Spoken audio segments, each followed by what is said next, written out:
Chapter 10, the gas law chapter in our textbook. Doesn't it feel good to have the calculation in the back and be doing things like mole calculations and unit conversions again? It's just refreshing to have them back. Now I want to walk through one of the problems related to some of the end of chapter questions and mastering chemistry type questions. And this one is calculate the molecular weight of an unknown material in the gas phase, okay? And you're going to end up using, of course, the ideal gas law to do that. This is in particular, this is problem 10.54 out of the textbook. And this is one of those where, after doing the basic gas law questions, it gets into somewhat more of the applied, what do we use the ideal gas law for? And one of the big ones is calculating molecular weights. And when students first encounter this type of problem, they calculate molecular weights. Okay, I'll use the periodic table and add up, all the atomic weights. But wait, I don't know what the stuff is, so how can I do this? And it's true, up until this point, we've, calculated molecular weights simply off the periodic table. And so this one is a little bit of a twist on that, but think about it carefully. A molecular weight is grams of our unknown per mole. Grams over moles of the unknown. And so somewhere in this problem, we're going to have to get our hands on two different numbers. We're going to plug them in, divide them, and get our answer. Grams of unknown and moles of unknown. Now, one of the numbers, the grams of the unknown, is given to us right there in the text of the problem. So let's take a look at the text of the problem itself, read it over quickly, and away we go.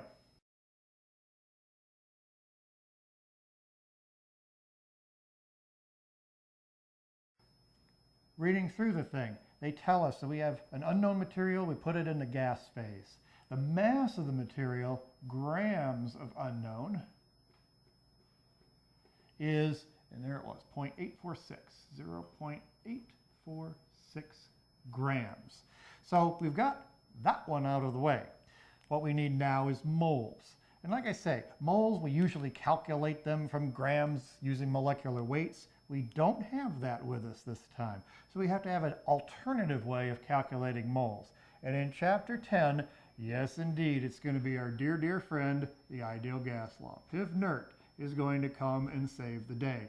If you look carefully at the rest of the information in the problem, sure enough, there's a pressure and a volume and a temperature mentioned. Moles in these types of questions is here. PV over RT. Okay? And so really, it's a gas law question, like so many of the others that we've already worked on. We're going to have to get a number for pressure, for volume, and temperature. Of course, we already have the gas constant. Yes, we're going to have the hassle of making sure all the units line up perfectly, but, we can do that. Plug in our numbers, we will have moles, then we will divide it into the number of grams, and we will have our molecular weight. So it is a relatively straightforward problem, as most of them in this chapter tend to be. So, examining the various numbers for a moment, pressure. We are told it is 752 torr. Sure enough, it's a very nice pressure unit, but it's not the one we need here in the gas law with the gas constant, which uses atmospheres. So we have the standard bit of converting to do. And the conversion factor, 760 torr, similar to millimeters mercury, is 1 atmosphere. And so we punch that out on our handy dandy little calculator, and we're going to get 0.989 atmospheres. Okay, pretty straightforward there. We have the pressure down. Volume. They tell us in the problem we have 354 cubic centimeters. Cubic centimeters. Yes, indeed, our dear friend milliliters in that cubic centimeter form, but we're used to that. Heck, that's chapter 1 type stuff. We're experts there. And of course, that is 0.354 liters. Okay, not much work there to get that one into the unit required. Here, that's pretty good. Temperature. We're told that the sample of gas is in a boiling water bath at 100 degrees C. That's pretty easy to convert to Kelvin. Remember, always be in Kelvin when you're doing this sort of stuff. And sure enough, we have 373.15 Kelvin.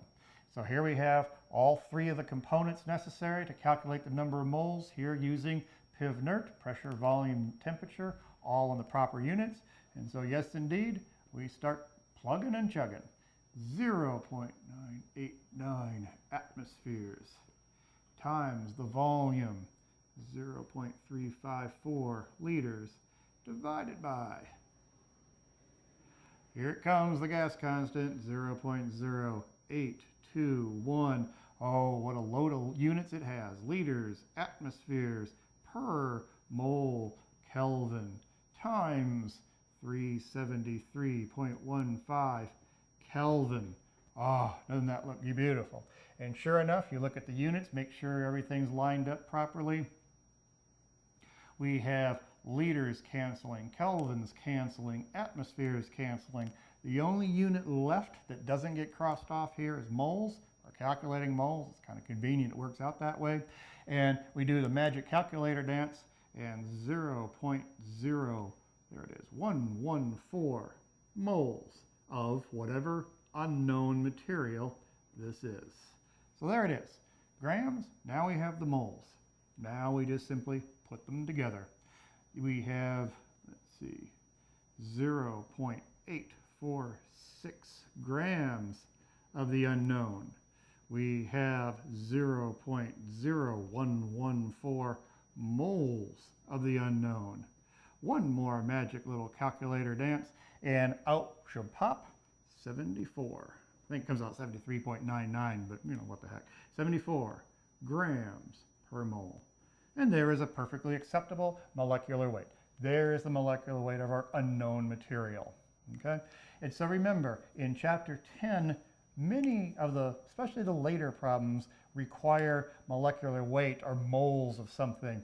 And if you don't know what it is, you're not going to be able to use the periodic table to get moles like we're so used to. But our dear friend, the ideal gas law, is another way of getting moles. And so it's no coincidence they hand us pressures, volumes, temperatures, and the components we need in order to carry out the calculation. So there it is, a molecular weight using Pivnert. Go think about it, do some calculations. See you later.